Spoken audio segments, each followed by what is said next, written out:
fresh squeezed OJ in the morning, an endless supply of linens and little soaps, a poolside chaise lounge.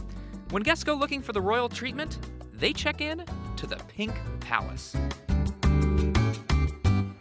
At the Beverly Hills Hotel, anything can be yours. For a price.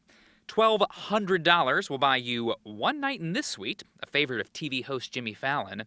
Or, for close to $5,000, you can while away the day in Marilyn Monroe's preferred bungalow.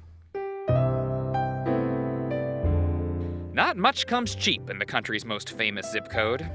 But when the hotel opened its doors 100 years ago, Beverly Hills wasn't much more than a hill of beans. Lima beans. This woman, Margaret Anderson, a hard-working single mother who'd already found success as a Hollywood hotel owner, took on the challenge of turning these dusty hills into an Eden. My great-grandmother could not stand behind the counter of either hotel that she owned because it was inappropriate for a woman to do that. I mean, they couldn't vote yet. Robert Anderson spent the last decade chronicling the rise of his great-grandmother's hotel and the city of Beverly Hills that grew up around it. Real estate developers had the notion that if you built a fancy enough hotel, replete with bridle paths, black-tie dinners, and lush gardens, the rich would come. And they did, in droves, buying up property nearby. Although some of the first celebrity residents didn't get the warmest welcome. Initially, when Douglas Fairbanks came to my grandfather once the hotel opened here and asked him if he could find him a house here in Beverly Hills. And he called my grandfather the next day after moving in saying, people are calling me and telling me I have to move. Really? And he was really upset. And my grandfather called up these idiots and told them to knock it off. Because they didn't want the riffraff of a movie star ruining their neighborhood. The circus acts in town. Yeah. That Hollywood riffraff was soon considered royalty, and movie star mansions sprang up all around the hotel. Through it all, the Beverly Hills Hotel remained the place to see and be seen. Unless, of course, you didn't want to be. The hotel's bungalows were renowned for their privacy, allowing guests like Clark Gable and Carol Lombard to carry on a clandestine affair. I can't comment on that, but I would imagine some people were getting together that weren't supposed to be. Mm-hmm. Mm-hmm. Richard Burton and Elizabeth Taylor honeymooned here in 1964.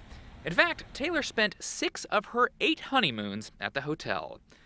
But for sheer staying power, no one could rival Howard Hughes. For 3 decades, Hughes resided in Bungalow 4. The hotel even had a staff member tasked with stashing roast beef sandwiches among the trees so the eccentric millionaire could sneak out for a midnight snack in privacy. In the late 1940s, the hotel got a facelift under the supervision of Paul Revere Williams, one of America's first prominent African-American architects. Williams' scheme of bold stripes, tropical wallpaper, and sinuous curves infused the hotel with new life. He also created its distinctive logo and built the famous Polo Lounge, a clubby restaurant which remains a hub of Hollywood deal-making. It was a place where people would gather after polo matches. They would come here and have cocktails and put their trophies behind the bar.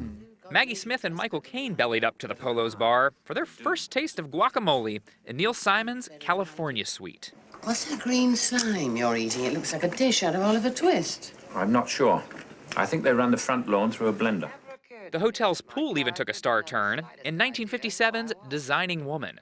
Well, good morning. And for decades, aspiring starlets strutted their stuff under the watchful eye of Sven Petersen, a Danish-born competitive swimmer who spent 43 years manning the pool deck.